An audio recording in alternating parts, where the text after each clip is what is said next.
how language drives common knowledge or potentially the plausible deniability of common knowledge.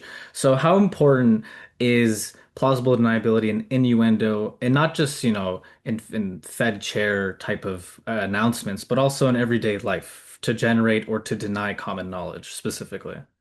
Yeah, that's how I got into this whole area originally. For many years I've studied language and Hmm. uh, syntax and morphology and child language acquisition. But one feature of language that every linguist and psycholinguist knows, but that I thought wasn't adequately explained, is why so much of language is indirect speech acts, they're sometimes called. That is, we don't blurt out what we mean, but we implicate our meaning more informally. We put it between the lines, and we count on our listener to catch our drift, Yes. connect the dots. The classic example is a polite request, like, "Do you think perhaps you might pass the salt?" Or, "If you could pass the salt, that would be awesome." Uh, when you think about it, the meaning of those utterance, the speaker meaning, is not the same as the sentence meaning. That is, parsing the subject, the predicate, the meanings of the words in the mental lexicon, that's not going to tell you what the sentence means. Uh, there's a lot of tacit knowledge, of background knowledge that we put into discerning the speaker's intentions from a non sequitur that they utter in a particular context. Grice, of course, was the famous philosopher who first raised this problem. Um, the late John Searle just died last week. Hmm. Speech acts. Anyway, all very interesting. But I had long thought that it was kind of missing something, that a lot of our indirect speech isn't about passing the salt. It's about, like, sexual come-ons.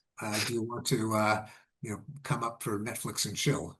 Or veiled threats, like, nice story you got there. It would be a real shame if something happened to it.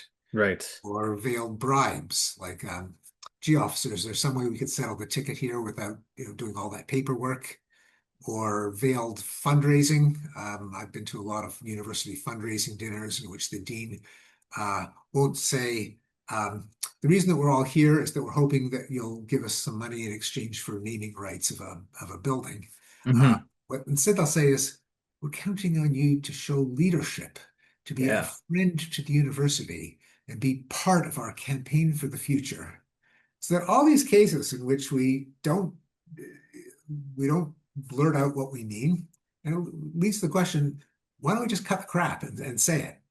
And the conclusion that I came to, this is in an earlier book, The Stuff of Thought, the subtitle was Language as a Window into Human Nature, is that direct speech generates common knowledge.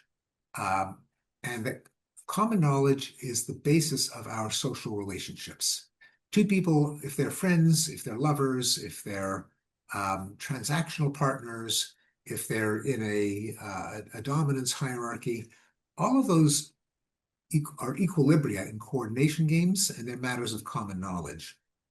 In case of friends, it's we're equal. We would do anything for each other. We're there for each other, and that's kind of the common knowledge that makes friends friends. But sometimes you've got to transact some business that contradicts the nature of the relationship. You're uh, giving a command to a friend, give me the salt. If that is framed as a command, it's as if you're treating them as an underling, as a servant, Right. rather than in an egalitarian relationship as a friend. If they're two platonic friends, out having dinner together, uh, putting on the table. Notice the metaphor, by the way. On the table means I see it, you see it, I see you see it, you see me see it. Uh, Mm. Oh, Conceptual wow. I metaphor didn't in think George about that. Lakoff's sense for common knowledge. It changes the nature of our relationship forever. We Hmm. can't just go back to being platonic friends. Once it's out there, by the way, notice another Lakoffian conceptual metaphor, out there, meaning I see it, you see it, while I'm seeing you see it, another metaphor for common knowledge. And so what innuendo and euphemism and indirect speech acts do is they prevent the proposition from being common knowledge. Hmm. They, uh, that is, let's say he said, "Do you want to come up for Netflix and chill?" And she says no. She's a grown up. She knows that this was a sexual invitation. And, he's a grown up. He knows it too.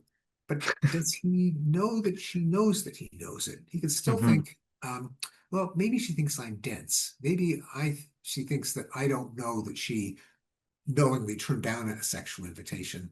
And as far as she's concerned, I might think that she just didn't want to stay out late.